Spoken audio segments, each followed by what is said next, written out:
third reading taken and passed. A bill for an act to amend the Federal Medical Centers Act 2022 and related matters 2025 HB 1747, third reading taken and passed. The Leader of the Senate. Anyway, I thank on behalf of the Senate all distinguished senators that contributed and work on the passage of these bills, because there are bills for concurrence from the House of Reps. We are done our part, and we'll continue to reciprocate the chamber, reciprocate, what is always extended to us by the House of Representatives in terms of our legislation, or what we do here to enact bills, enact acts for the development of our country. Thank you very much for your contributions. Leader of the Senate.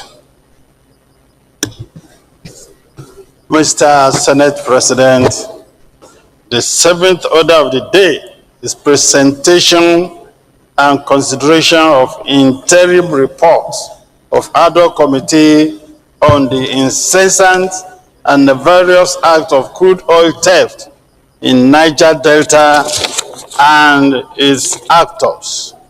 Mr. President, you may wish to invite Senator Ningi Responds, Chairman of Committee, to move the motion for the Senate to receive and consider the report. Senator Ningi Responds, the floor is either to you.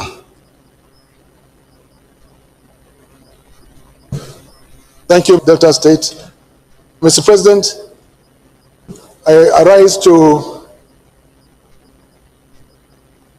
move that the Senate do receive and consider the interim report of the ad hoc committee on the incessant and nefarious acts of crude oil theft in the Niger Delta area. I so move. Senator now Mohammed Ogoshi, can you second the motion?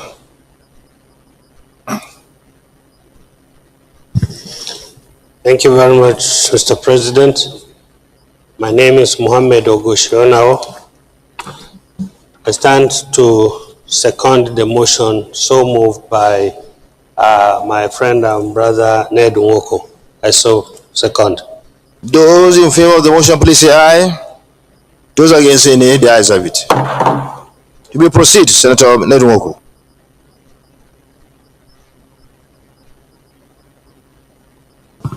No, you need to present the report first. I need to lay the report on the table. You need to lay the report first.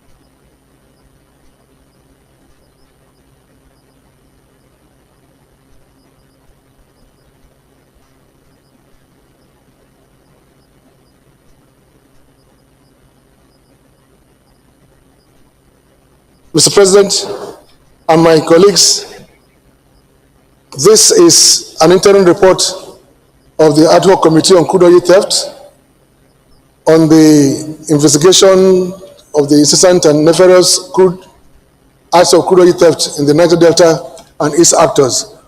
Mr. President, this is actually a voluminous report running into several pages, almost 40 pages.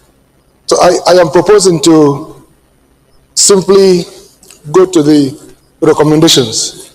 I know how brisk you are. I know that normally you don't waste time on reports. So may I seek your indulgence to go straight to the recommendations? That's very good. You may wish to go ahead. Thank you, Mr. President. The committee, after exhaustive deliberation and review of its findings, recommended as follows. 1, that the federal government should mandate... That's page 32, distinguished senators. page 32. Am I right? Thank you. That the federal government should mandate the Nigerian Upstream Petroleum Regulatory Commission, NUPRC, to strictly implement, enforce internationally acceptable crude oil measurement standards at all production sites and export terminals, or restore back to the Weights and Measures Department of the Federal Ministry of Industry, Trade and Investment to the upstream sector and empower it to acquire and use state-of-the-art measuring equipment at all production sites and export terminals. This will promote and strengthen accurate measurements, transparency, accountability in the oil and gas industry. 2, the federal government should deploy adequate modern technology, equipment, logistics to security agencies to enable them to function effectively. This may include the use of UAVs, such as quadcopters, for surveillance and integrity pipeline monitoring system to detect thefts and leaks. 3, federal government should establish a maritime trust fund for the purpose of supporting the development and maintenance of maritime infrastructure, services, and initiatives. The fund is strategic to improving maritime training, safety, security, and fostering economic growth. The federal government should set up a special court to promptly prosecute crude oil thieves and their collaborators. 5, federal government should immediately implement the Host Communities Development Trust Fund under the Petroleum Industry Act, PIA, to reduce sabotage. Next, all abandoned and decommissioned wells should be completely ceded to NUPRC, who should in turn hand such wells to modular refineries to reduce sabotage and increase crude availability for local consumption.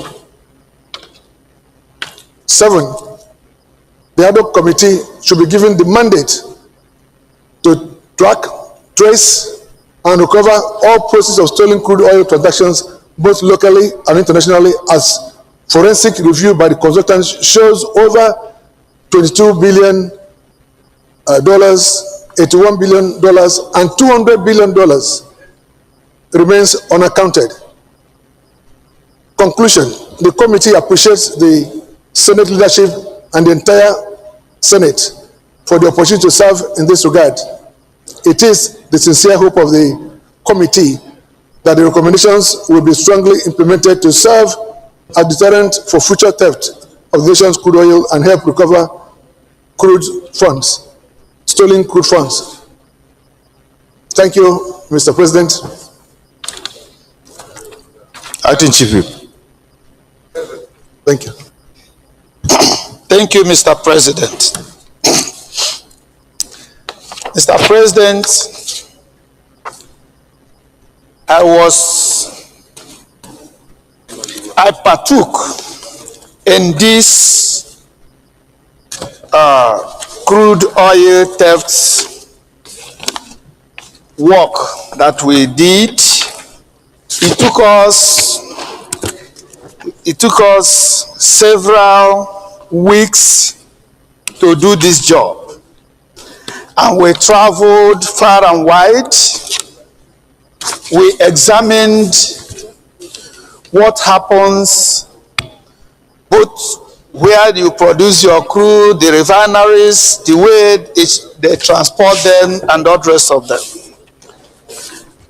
Our report here, I thank you, Mr. President, that our chairman is very. Were you a member of the committee? Are you a member of the committee? Yes. You don't allow those who are not members to contribute. I want to explain certain things. I'm coming. You produce the report. Allow others to. I want to tell you why you must accept our report wholeheartedly. No need. I said it. Any other person, please. Who is Okay. Ningi? You crafted, you did all this. So allow those who were not part of it to comment on the report. Mr. Chairman, Chief Whip. I thank you very much. My name is Senator Abdul Ningi, and I represent Bauchi Central. Our time, look at it, look at the findings. In view of the findings, whether or not the recommendation tallies with the findings. You look at page 30, foreign recovery, and it goes, analysis of document by A.G. Abonyema, a consultant to the committee, revealed a total shortfall of $81 billion between expected receipts of crude proceeds declared by the NNPC DPR in 2016 and in 2017, and receipts declared by CBI respectively. Also based on interim investigation of crude sales from 2015 to date, other investigation by the international consultant in the United Kingdom and Canada, the committee projects the discovery of 200 billion of unaccounted crude oil sales proceeds, which require further investigation and recovery.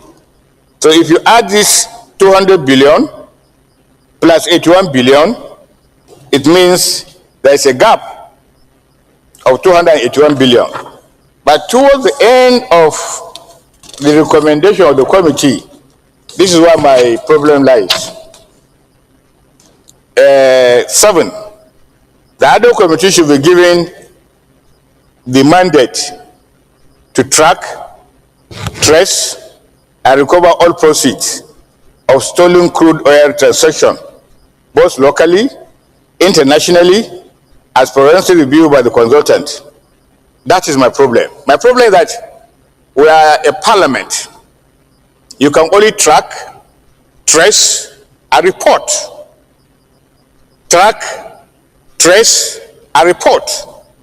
Nowhere in this constitution, no decided rules have given us a legitimate mandate to recover. So what I think we should do, the committee should know, they should give us specified losses, locations, and then report to the Senate. And then the Senate, in its conclusion, will now say, this is channel to either EFCC, ICPC, for pursuing their legitimate action. Because to recover is a very big something that is not within the purview of the parliament. All of us is, all we do is to find, you can track, yes, you can trace, but to recover, that is not our job. That is the point I'm trying to make, Mr. President. And lastly, when this ad hoc committee was given, even though this is an interim report, I think they should go ahead and trace and track and report. Thank you. Former Chairman, Committee on Finance, and current Chairman, Senate Committee on Appropriation. Have you seen, did you look at recommendation 6? Yeah. Former Chairman, Senate Committee on Finance.